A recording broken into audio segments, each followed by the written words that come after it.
Hello world, this is Ben Believes with another message of love. I'm so excited for this Instagram live today. If you've been watching, I've had the gift of working with this amazing woman who has come into my life. Her name is Joulie Johanssen. She is a light worker, a shaman, an intuitive, an empath, a healer, a coach, and she's from Denmark.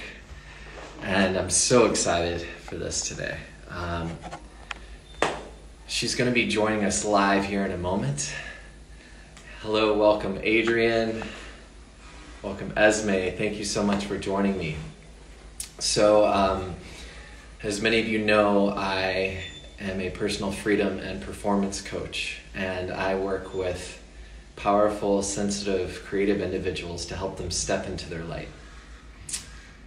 And out of my commitment to working with highly sensitive people and especially sensitive men to help them use that sensitivity that could be their greatest strength that could be their greatest weakness as their greatest strength.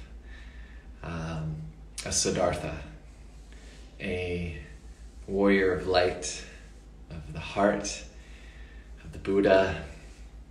And I'm so grateful that out of that commitment, I have found this beautiful soul has come into my life. Her name is, again, Joulie Johanssen, Warriorsheart. You can find her on Instagram and her Instagram Live. And she'll be joining me in just a moment here. Let me just...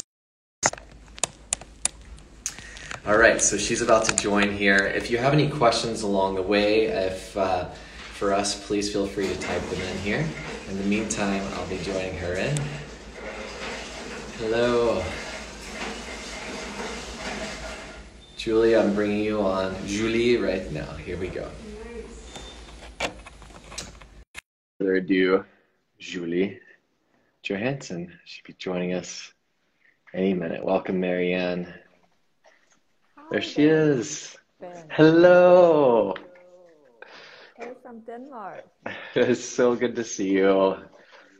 Likewise, and thank you so much for My having pleasure. me. My pleasure. Namaste. Namaste. It's good to see your face. So I was just telling our viewers a little bit about you and how I came across you. That I've worked with highly sensitive people and especially sensitive men to help them own their light and use what a lot of people feel as emotions as their greatest weakness into their greatest strength. And looking into people who help sensitive men and sensitive people in the world, I came across you. I think the universe kind of brought us together. I really believe that. And it's such a gift to have you here. Thank you so much. And likewise, stumbling upon a small, tiny Danish person across the world. You don't look that tiny. You look like a normal human being. Yeah. And the world needs us all to connect from heart to heart now that everything is locked down and people are so afraid and skeptic and some might be even angry. Yeah, The absolutely. world needs us to connect across borders and colors and genders. Yeah, absolutely. And it's so beautiful. I love speaking to women for that reason. I've actually connected with women and men who identify as gay in that world, who just connect with a softer way of being. And it's always spoken to my heart. And you're one of those people. It's just, it's so beautiful. I just feel like this is meant to be. And it's really cool for me that you're Danish, because when I was 11 years old, I got to travel there's something called Children's International Summer Village, and they bring camps of 4 children, 2 boys and 2 girls from 12 different countries together to learn about each other. And it happens in those 12 different countries simultaneously. And I had the gift of being sent to Copenhagen for mine. Actually, we were in Solrød. Just Solrød. I was Well close. Well done. From 30 years ago, I remember that. And everyone thought I was Danish because I was blonde-haired and blue-eyed, but I didn't understand the language very well.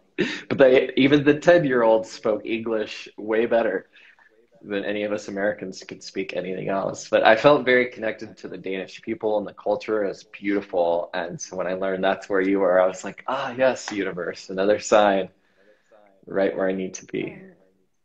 A couple of years ago, I was going to go to Las Vegas, even though I'm spiritual and it's not my thing. Yeah. I just knew I had to go there. And at Airbnb.com, I found this elderly woman called Connie, and I chose to live with her because she looked Scandinavian, and it actually turned out that she had Danish ancestors, so that was so funny. And I can see that in previous lives you have been living up here in the north as well. So you do have some past lives here, so that's beautiful. Yes, yes. Thank you. Yeah. Well, I would love for people who don't know you to know a little bit more about you. I've been researching you and you've told me about yourself, but for anyone who doesn't know you, what would you say is your like how do you talk about yourself and what is your purpose in the world or what connects you to your heart? What has you wake up every day? Hi to Adrian. I can't say your name, Adrian, who said Uh-huh. hello. That's so beautiful when people say hello. Hi, Adrian. So, so what makes me wake up every day has been rough because since I left the army with my PTSD, I had to say goodbye to my family. So it's been quite some lonely years since that. Sometimes it can be rough because I have this purpose that is so much bigger than myself. I've had these intuitive abilities my whole life. And even when I was in the army, I would say to my colleagues, can you see that? Can you feel that? And I've always just known all these things. So I grew up at a small island here in Denmark. I grew up with no support, no love, no affection. It was criticism, violence, abuse every single day from morning to when I went to bed. I grew up in women's hatred, women's resistance, abuse, violence, and even gun shooting and stuff like that. So coming into the army at the age of 18, I was like, I'm home. I know this. It's familiar. Also, the Yeah. women's hatred from my dad. Mm. And one day, my friend in there was raped, and they just said, Shh, we're not going to talk about it because she asked for it. And they had all these excuses made up. And I became so mad because what I didn't know is that I went into the army to protect the weak people, which was me. I just figured out this recently when I worked with your American Dr. Gary Salier, a transformational love expert. So when I left the army, I have had, at that time, 7 near-death accidents. I was in the Gladiators, a television program, and I fell 13 loved that times running. show. I have to say real And quick, Julie shared with me, Jolie, sorry, shared with me that she was a big fan of American Gladiators growing up, and so was I. And I really wanted to get big and strong so I could be on that show and take down the Gladiators. And you're the living, breathing thing. You did it. yes, I did. I was in the army. I was boxing with the national team, and there it came up on the screen, like, oh, Gladiators coming to Denmark. I'm gonna go, and I was actually seeded to win, Wow. but I fell down 3 meters to the bare ground, and I crushed and ripped my arm apart, and every bone was dislocated, and that was my third or fourth near-death accident. So at the age of 28, I left the army. I have had enough. I had chronic pain. I had arthritis. I had 2 eating disorders. I had PTSD. I didn't want to live anymore, and I did not like myself. So I said to myself, well, what should I do? I cannot change any of you guys out there. I can only change myself. I can kill myself. But I also said to myself that if I kill myself, hell is here in a parallel universe, and I will go like my dad did in that circle for 30 years until the day that I should have said goodbye. It's a long story, Ben. But when I was standing there out of the army, I had to say goodbye to my family with all my chronic pain, with the arthritis, and I just got up from the wheelchair way too early than I should have done. Wait, when were you in a wheelchair? Is that, I think for a lot of people, they're hearing you're in the army and then the wheelchair. Yeah. So sorry, guys. I have such a long and big story. No, it's great. I'm curious though. Yeah, I left the army and I wanted to become a body therapist. So on my way down to sell my motorcycle, a tractor hit me and ran me over. So when I was about to start on this spiritual journey, becoming a body therapist, I was sitting in a wheelchair, and I actually signed myself out months prior to what I should have done, because I just wanted to be there and learn all the techniques that would get me back on track. So a little bit fast forward, I lived up at a very dark and isolated place in Denmark because I had such severe PTSD, and I couldn't find anyone out there at the market for 15 years ago that were sensitive, that were intuitive, that had the tools that could help me, that could see the whole me. No one was deep enough, qualified enough, or intuitive enough. So I had to develop my own systems. So I learned a inner child therapy technique and a shaman exercise to figure out where is all the traumas. And for 10 years, morning and evening, I didn't see any people. I only had clients now and then. I just worked on myself, letting go of all the traumas, all the fears, all the past life shit.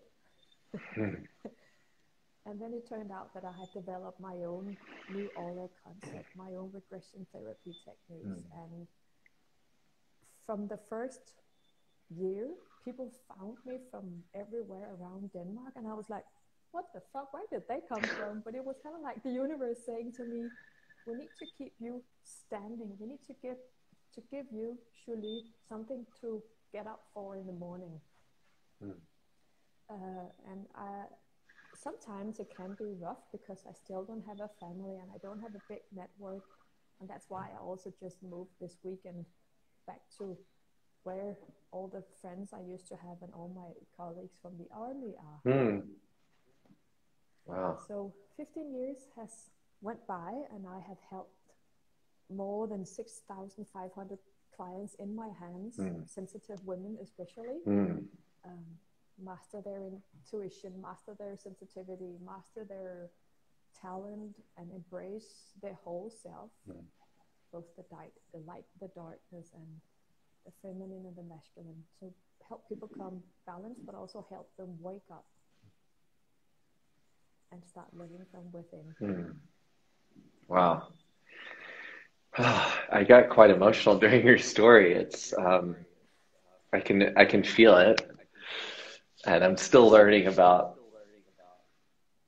my, I guess, abilities as an empath and intuit, and training some of those, and by meeting people like you, it's awakening in me. And so I can understand that. I can feel it awakening while you're speaking. And so I can only imagine that what you've been through, and that I hear that, when you couldn't find anyone, the position the universe put you in was to show up for yourself. And the way you're so desperately seeking someone else to show up for you. Exactly. And that's something I love to preach to the world, remind them that even though we can find other people and there are healers out there, and it is so important, if you need the help, to come and seek it and ask for it, but that we have to be our own best friend, our own best healer, because no one else knows us more than us. But I find that people like you are able to help bring out this inner healer, in ourselves. And that is so powerful. So one of the gorgeous souls following us, Ben, just said that my voice is so low. Did that change now that I took off my headset? We'll see. can't even hear you, Oh, so I have to put on the well, I headset have, again, and the voice has to be low. I'm so maybe sorry. it's just my microphone's closer. I know, but I can't get the sound. There was Okay. actually one of our gorgeous friends Marianne, who said that my welcome. sound is so low. So I tried to take out the And headset. Bradley, welcome. Yeah, Marianne said the voice isn't too good. I'm so sorry, guys. So I'll just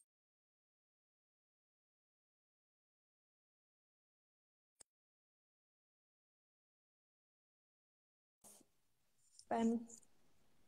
There you are. Excellent. No, so I'll just stay on with this headset. I'm so sorry, guys, that the sound isn't better. So No. I wanted to ask, go ahead. So what I see out there in the spiritual world is that people come to us teachers and say, fix me, fix me, Ben, fix me, Joulie. I'm like, no, you have your frequency and your vibration. I have mine. And my job as a spiritual master and teacher is to help you help yourself and raise your own vibration. I can teach you how to do it, but it's not my responsibility, because that's when the codependency happens. Our biggest job is to be our own master teacher and healer, and inspire others to do the same, and not go around and say, fix me, heal me, give me this, because there is this gigantic hunger within your and my industry, because not many few people want to take responsibility, and they also don't want to pay, which is also a part of they don't want to take responsibility for themselves. Does that make sense? Absolutely. Yeah, the people, well, what I hear in that is that people want other people to fix them so that they don't have to take any responsibility. And that with that, in an exchange of energy, also a lot of resistance sometimes to investing in themselves financially. Um, Not wanting to pay because it feels like, oh, well, I shouldn't have to pay for work, but it's an energy exchange. And what I remind my clients, and as I had breakthroughs with money, which for me was very tied to self-worth, I only broke through it in the last year, really. I've been earning lots of money throughout my life, but I could never hold on to it. I earned the largest amounts of money, six figures, when I was in my early 20s. And that's when my life kind of fell apart and I started facing trauma and near-death experiences. And I wasn't able to heal myself. I didn't have the tools for so long, or the awareness so deep in it. And it wasn't until I started healing myself and understanding my worth and value, because I was seeking value in other people, that I finally started investing in myself financially, which was also terrifying for the struggling artist. But when I let go of the idea that an artist or an actor or any human doesn't have to struggle, that struggle is actually a choice. It was something I was addicted to, holding on to. When I gave myself permission to let go, which is even more terrifying, because often we're so attached, and I use the word addicted, it comes to mind, to our darkness and to our habits and to suffering, whatever are things that keep us small, that it's our light that does frighten so many of us. But when I started stepping into that, and suddenly money started flowing, and the conversation around money became easy, because it was an understanding of exchange, not self-worth. Mm. And that comes up a lot. There's a lot of people I work with and talk to who are ready to do the work but not invest in themselves. So it tells me maybe they're not ready, or there's still work to do to get there. I love what you're saying, Ben. Also, I hear you saying that once you started investing financially in yourself, then came the breakthroughs. Because I also see that in the beginning, so many people, we call it in Denmark, they're shopping spirituality. Mm-hmm. They look at this, they look at that, they try this and that, but we don't have this word in English that you guys have, which is accountability. Hmm. And I love it, holding ourselves accountable by taking a leap, a jump so big that we have to put in a big investment sometimes. So if you're only willing to pay €10 for an audio, well, that's the €10 difference it's going to make, the $10, which is the same. But when we put in the bigger amount, so the bigger the exchange will be, and the bigger the outcome as well. Yeah, yeah, isn't that wild? It's for so many people that's a concept that challenges them, I find. How do you talk to someone who comes to you with that? You know, well, I don't have that money to invest, or I don't know if this is worth that for me. What do you say to them? I say, I often give them some mantras to say out loud to the abundance awareness, or start talking to the angels and say, I truly want to raise my vibration and change my emotional state and my relationship with myself. So thank you for helping me raise my worth. But I also tell them to go and have a look at all of my videos, for example, on YouTube throughout the years, because they will help you go from sometimes what I used to struggle with myself, the victim behavior. So when you see more of my videos, you get into a completely different state, because I heal people at so many levels. But there is also such great rewards in being a victim, because the reward center in our brain can't differentiate between negative stimuli and positive stimuli. How do you say stimuli or stimulus? Stimulus. Stimuli. Stimuli, I guess, would be plural. Yeah. Yeah. So stimuli, the brain can't differentiate between pain, a good pain or bad, positive or negative stimuli. So if we grew up in violence, which I did, well, going up into a boxing arena wasn't too bad. I could take the beating. Oh, fuck.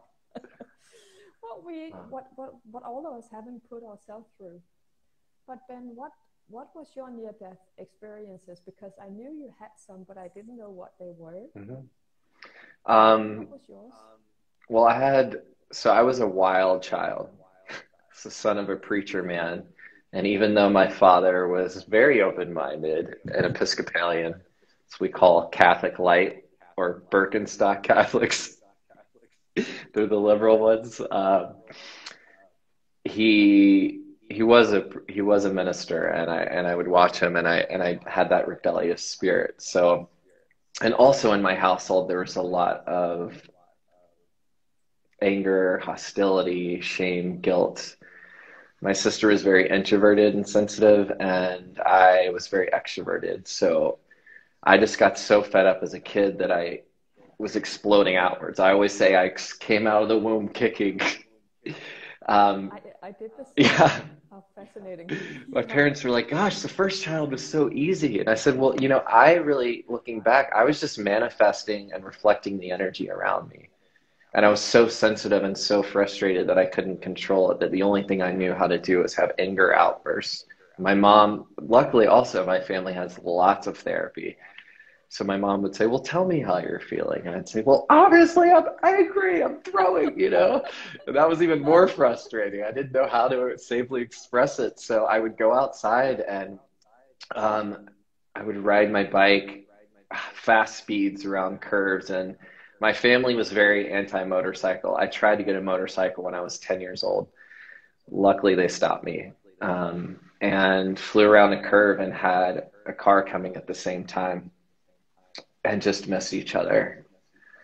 And then I had several car accidents where if I hadn't been wearing a seatbelt, who knows what would have happened. And then the big one really, though, that brought this to the surface was September 11th, 2012. And I was 2001, sorry, my head. So I was at the height of my fame as an actor in America. I was the Dell computer dude, as many of you know, and I was on TV all day, every day. And yet I was the fame was actually kind of traumatic for me. And um, I woke up one morning. I just had my first transformational workshop in transformational education in the World Trade Center, which was 3 blocks from my apartment. And then I woke up one morning to that World Trade Center on fire, and I could see it from my bed. I didn't know what was going on. And my roommate, who was a filmmaker, had gone to film it. He thought maybe it was a gas explosion. And then the truth started to happen.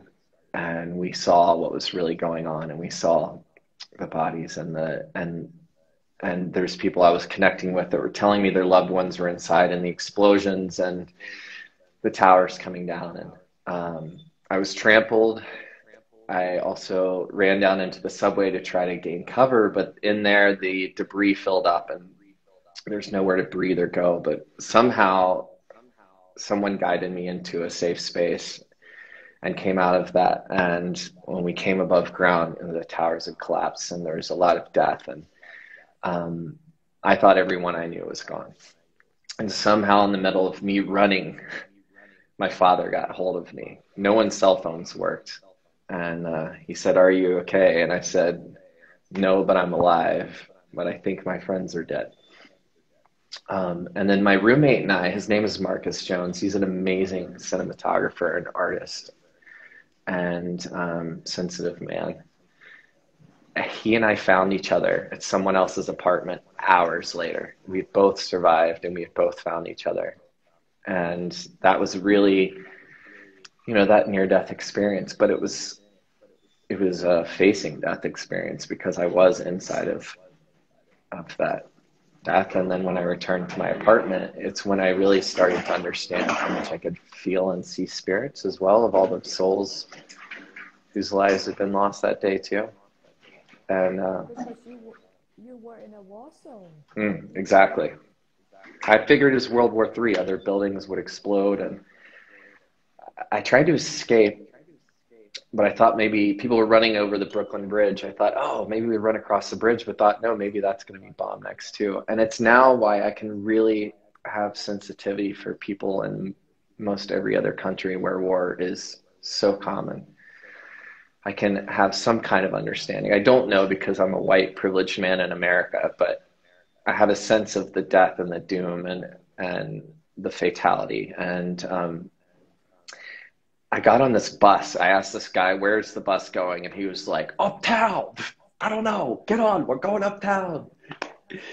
And on the way uptown, I was crying. I had my shirt around my face and covered in debris and cut up, as so many people were. And I asked him, "Sir, can I please get off here?" I was trying to get off. I was going to New York University at the time. "Can I please get off here where my friends live?" And he said, "No way. We're getting out of this war zone." And then they looked at me. I'm crying. He goes, "Holy shit. Are you the Dell dude?" I was like, "Really? I can't do this right now." And I got off the bus. He let me off though because of that. I'll drop you off anywhere you want to go. I love those commercials. And after that, I got so angry at people because they would still yell at me and like, "Dude, you're getting it down." I was thinking, America, we have such bigger problems now than these commercials. But what I couldn't see at the time, and I was resentful of people, was that I was actually bringing people joy.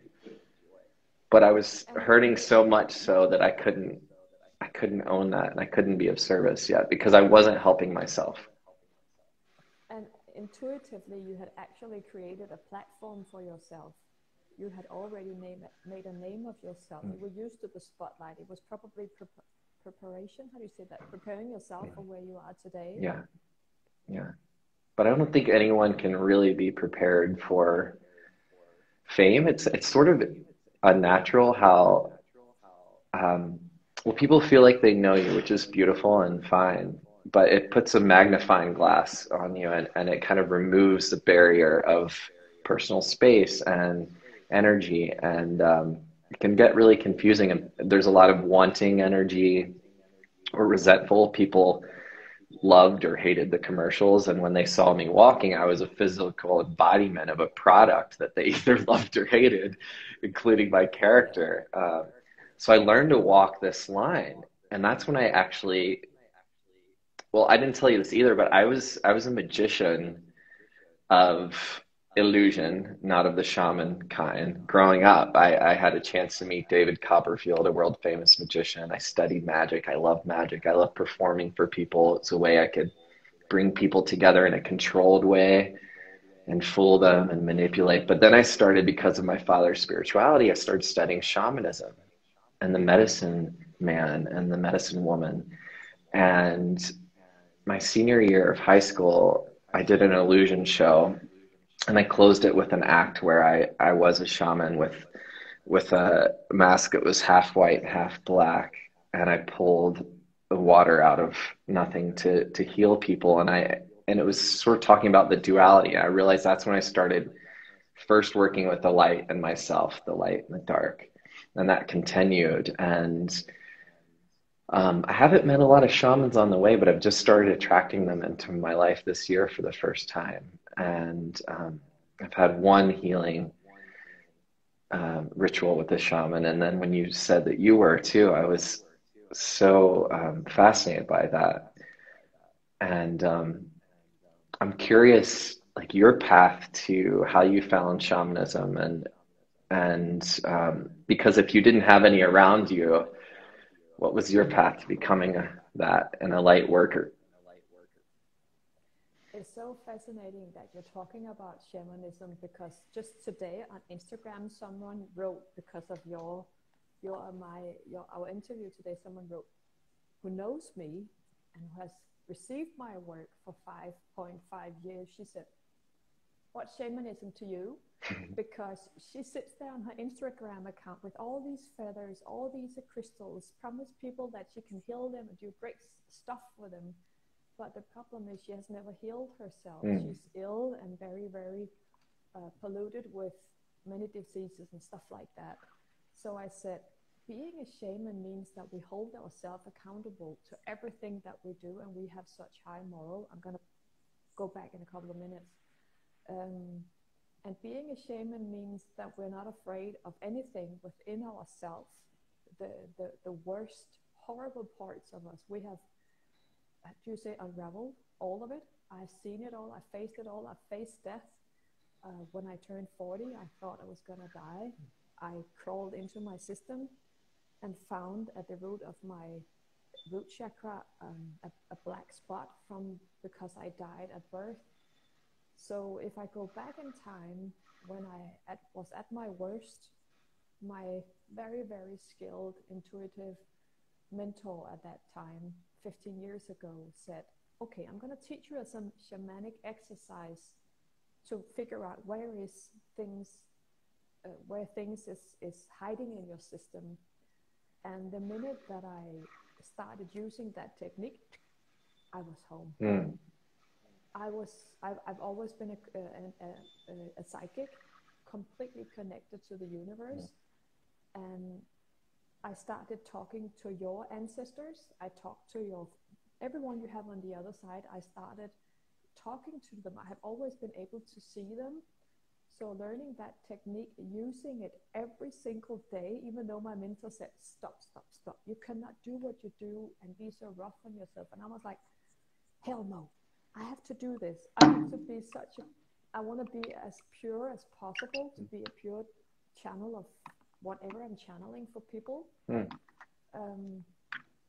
I have downloaded so much knowledge from previous lives. I would read about a book, but I would know it all in advance. Mm. And so I can't. So this lady said to me today, you have to be initiated to become a shaman. Well, at 35 years old, I was enlightened, and it has been a hell having PTSD back then. And being enlightened, being able to see everything. I have an x-ray. I can see everything in your shoulders, your belly, your head. I can hear everything that you have ever been through. I can see the pain of your mom, your dad. I can see it all. So being alone without any mentor to teach me to do this and that would have made most people mentally ill. I had I have had, and I still have gifts that are so big that I sometimes I'm like, oh, I know that too. I know this, I know that. And there I am, this little tiny person with all this knowledge. but just like all you guys out there, I also want to meet my husband and create a family. But the thing is, I'm not capable of living a life on the terms that most people are living. And that's where I'm so connected to my inner shaman, that I can't go into society and fake it. I can't go into society and wear fashionable clothes. It's hard to describe, Ben, but I am very, very, very skilled at mastering my inner balance, being healthy and balanced despite of what happens. Right now I'm going through something truly horrible, and I'm okay with it because I know it's not happening to me. It's helping me to grow and evolve into the next level. Wow. Yeah. I can feel that too. I don't see everything you see, but I feel you. And the thing that really stood out to me the most there was it's not happening to you. It's happening around you. Yeah, and I asked everyone today, you can say my ancestors, God, whoever we believe in, I said, why did this happen? Because without having been through that, I wouldn't have evolved into being the person that I am today. You were about to say something, I'm sorry. I'm not sure. I'm just with you. I'm taking it in. Yeah. I feel like I'm receiving messages, but I haven't quite learned how to understand their language yet. No, but when I look back, and sometimes people ask me, would you do it again? I don't know. Because of what I've been through, I can cure people for PTSD and help them become pain-free like myself. I can help them release their traumas, get rid of their anxiety. I can help those who's done with the suffering and done being a victim. I'm not for everyone, and I don't want everyone as a client. I have turned down hundreds of clients throughout the years because I can't do what other people do. I can't take in a client and sit there and count the money on my little fat fingers, because that's not who I am. I am so, sadly, sometimes I am so connected to the core of my inner shaman and my intuition. I can't sell my soul. Does that make sense what I'm saying? Yeah, oh, absolutely. Absolutely. Yeah.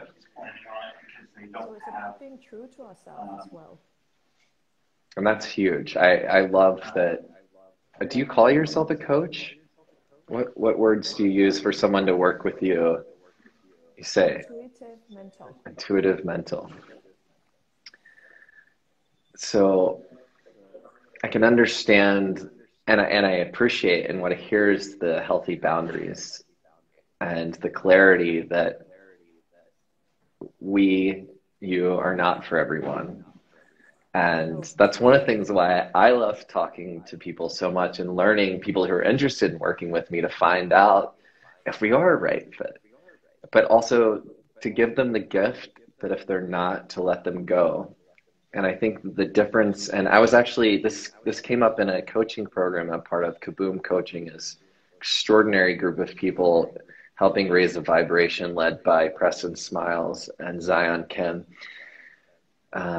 And it is a powerful masculine group, but there's so much powerful feminine energy in it too. And we were just talking about this yesterday, and you had it in your post today, telling people to stop trying to sell. And I'm not going to summarize it. You should just read Joulie's posts, but and Instagram. But can you give someone the gift of, if they're not right fit for you or for each other, of letting them go, versus if you are out there and you're a coach and you're watching this, or you're a social worker, a light worker, where you exchange energy with people, it's a difference of giving them the gift of letting them go versus saying, well, I want to make money off this person, so I'm going to try to hold on to them and make this work, force this to work, because you're after the money versus just being of service. And I think that's what really divides the workers in the world that are doing the most good versus harm. And there's a lot of conversations in the world in America around Black Lives Matter and reducing harm. And I think it really starts with reducing harm with yourself. And being so aligned with yourself, in tune with yourself, connected to the core of your being, which is your heart, because the belly is the subconscious self. And I used to live life from my emotional self. I was all over the place with all my emotions. And when you're a very, very emotional person, you like things, you crave things, you need help, you want more, you eat more, you talk more, and you're like, yeah, you're all over the place. And when you're all over the place, it's because you have left yourself. You do not have the ability to feel yourself, know who you are, and know what you need. Does that make sense? Yeah. So many people come into your world and my world, and they are so hungry. They are so desperate, and they are so longing for something, not realizing what they're longing for is already within them. I can see everything from all of your past lives, your parents, your siblings. I can see you living in your mom's womb. And I can only do that because I have opened myself from within. I didn't train myself to do it, because knowing you is only from if I thought, I know Ben Curtis. No, I don't. I know him through my perspective. Does that make sense? Yeah, of course. Of course, yeah. So I have been semi-famous as well, which meant that when I was sitting on a cafe with my earplugs in, reading or knitting, and people, or even talking to a friend, people would listen in and what's she eating, and what's she doing, and what she's wearing, and how does she look. You wouldn't have your privacy. And it's such a shame that spirituality has become so mainstream that people will wear this feather because it's high fashionable. They will buy this crystal, which clears our energy field, because someone tells them to, instead of buying it or having it for the right reasons. So what are the right reasons? Because they're different for you and for me, but we have to be more selective. We have to be more selective with ourselves, with what we eat, with what we do, with what we listen to.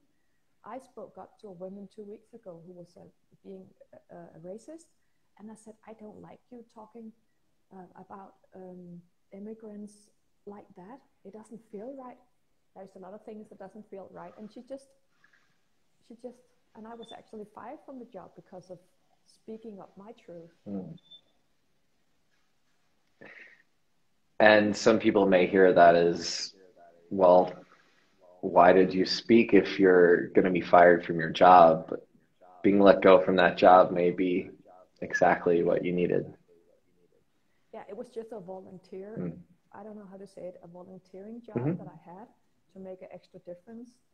And it was fine. It's again back to being selective with who we use our time with, or spend our time with. Being selective with everything, and not just, oh, someone out there on Instagram is so big and so famous. Everything he or she says, it has to be true, right? No, it doesn't. So many people are in there for the money, and I respect that. But some of us are very, very old, deep, sensitive, aware souls with a different purpose. We're not mainstream. And we're not meant to be mainstream. And we can sit there being so much more talented and be like, why doesn't anyone see me? And then we're back to what you talked about earlier on, owning up to who we are and owning our strengths and talents. Does that make sense? Yeah, that resonates with me. I don't know if anyone listening, does it make sense to you? People sitting there saying hello and waving. So thank you so much, guys, for being here today. Yes, thank you. Hi, Luis and Michelle and Alejandro, Navia, and Peter. There was just a couple things else I wanted to talk to you about, and I really hope to have you on our Divine Masculine Mondays very soon. We'll find a date for that. Um, so you've worked mostly with sensitive women, and um, your page speaks to sensitive men a lot as well. For both those people, sensitive people, what are the some of the tools or some of the practical things that you would recommend they practice to take care of themselves and to use their sensitivities as their gift or as their message or as their strength? The first advice is to differentiate, which is the tools that I use to give to myself. First of all, I said to myself, mind your own goddamn business, Joulie. I told that to myself because if I'm sitting here observing a guy out there or a woman, which I find annoying, I will actually share my awareness with her and pull her in or he into my space. And their dramas will become a part of mine. So the first tool I've got is mind your own business. Just be in your own energy space, attend your own space. And the second would be stop identifying yourself with your pains, or no, your emotions and your pains and your suffering and your fear and your anxiety, because it's just a part of you. It's each your fear, your insecurity, it's a toe. Your fear is not bigger than a toe. Your ego is not bigger than a foot. But if you identify yourself with your shit, your traumas, your fears, your neglect, and the shame, it ends up owning you. So when I had PTSD, I said to myself, oh, I have overloaded and overused or even abused myself. And it's about getting to know my own boundaries again. And I started seeing my vulnerability as an indicator of, or my mood even, oh, what did I do yesterday? So observing myself, how do I feel today and why? Without even judging, but just accepting, like, let me do it today myself. Today I feel a little bit vulnerable and a little bit, there's a little sadness within there because of what I'm going through. And there is a little bit of tiredness because of the moving. And you might not even noticing it because I own it. And because I've got the awareness of it, is in here in my system and I can still function. Does that make sense? Yes. Yes. But especially the differentiating tool is one that I've shared with all my clients. Differentiate between the inner child, the little ego in the belly, the big ego. Differentiate between your emotions and your challenges. Because there's Ben sitting there today. You're calm, you're cool, you're centered, you're happy, you're grounded, you're doing well, you know yourself, you know your worth. And when you're all the other stuff, that's not Ben. There's the core of who you are and the core of who I am. And the more we know what's not mine, what did I learn from my dad? I'm on the right side. What did I learn from my mom? The more we know about ourselves and our parents, the more we can get in touch with who we truly are.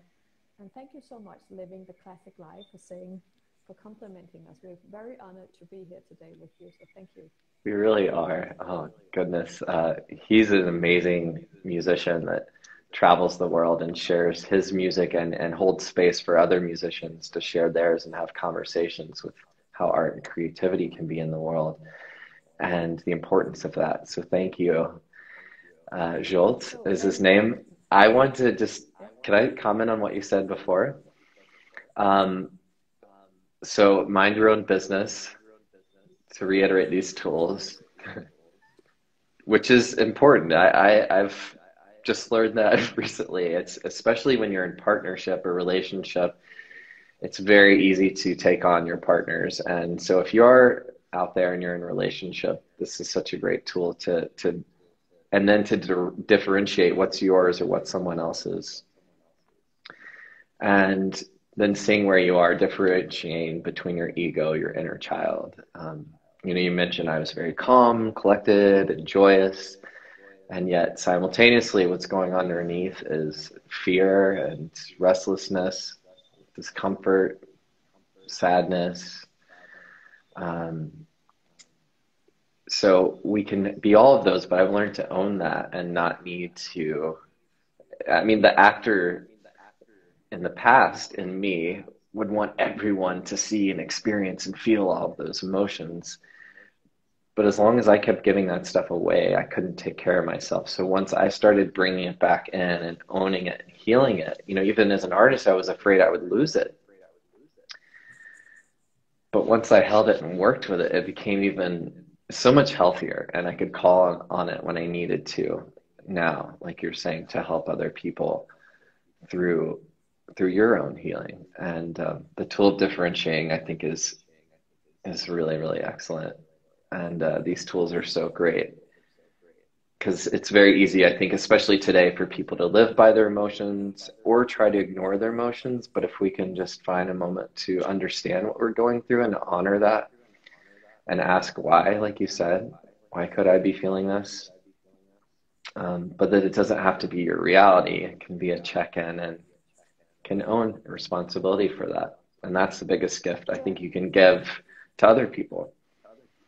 Yeah, I think it's so beautiful that you're sharing yourself so direct. So thank you so much. It's beautiful, Ben. I appreciate it.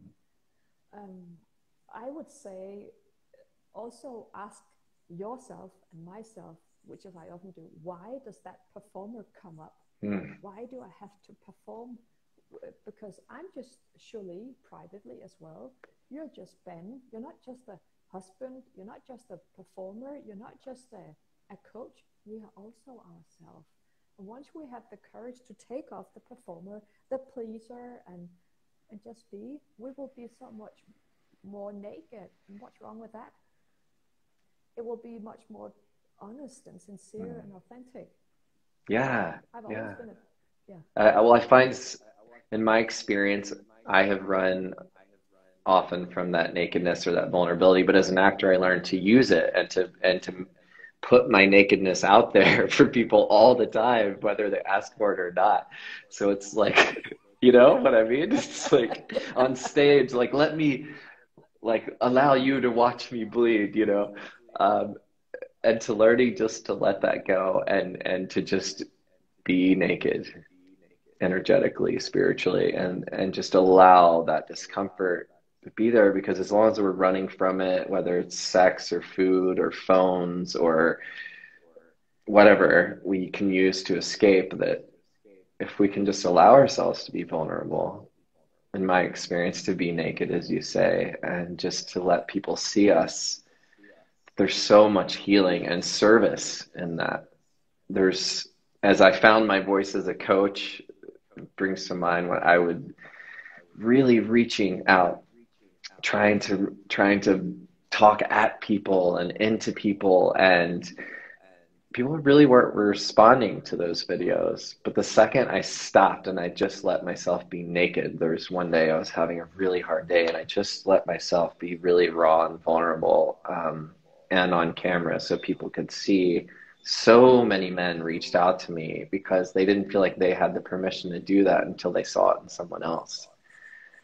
And so we get to be the mirror to show people that you can be vulnerable and you'll live, and you may even help someone just by speaking your truth. And that's why I was very drawn to you, because you immediately started sharing yourself with me, which meant you must have felt comfortable with me and I with you. And it is beautiful synergy that I feel. Yeah, and why should we have up all our parades and barriers and wear this armor when we can just connect heart to heart? I went on a date one day and I went over to the guy, and I know it's Corona time, but I reached out my hands and I said, "You want a hug?" And he said, "No, haven't you seen my message on Tinder?" And I'm like, "What? No." And he said, "I'm very, very anxious." I'm like, "Cool, that's fine. I respect that. That's okay. I can be shy as well." And the guy relaxed. Mm. And he told me why that he had this feeling of anxiety, because he was a sex recovering addict. Mm. And we just talked about everything, and I didn't judge him, but I did say eventually it wasn't fair that he didn't bring it up earlier, because then I would have known what I would come into. I'm not judging you for being a sex recovery addict, but the second he told me, I knew I had to protect myself, because I also see the eyes going up and down and looking at me as a piece of flesh, which I don't like. I'm not just a woman. I'm also just a person. Mm. But I didn't make him wrong for having the anxiety or feeling insecure, and that's what I think we should open up more and respect each other. Yeah, it must have taken him so much courage to tell you that, and Exactly. So to admit that I this say is that something that he could be powerless over, and that you got to choose rather than it coming out some other way later on. I believe if we don't speak our truth and we hold them in, they kind of come out in ways that may not be so healthy or appropriate. yeah.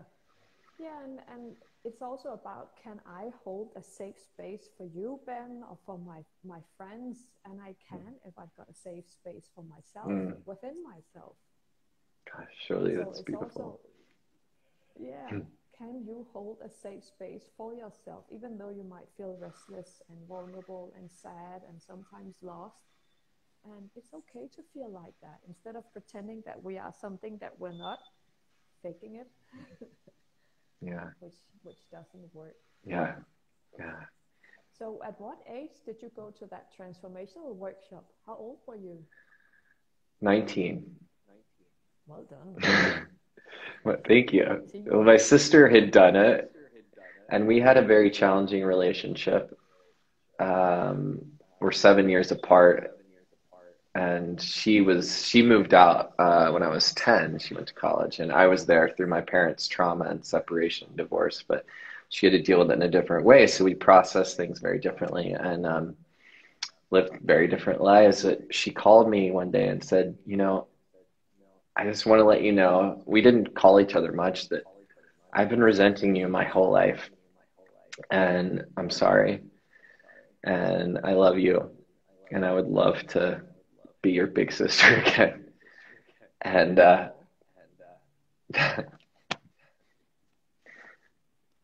was like, who is this person? What happened?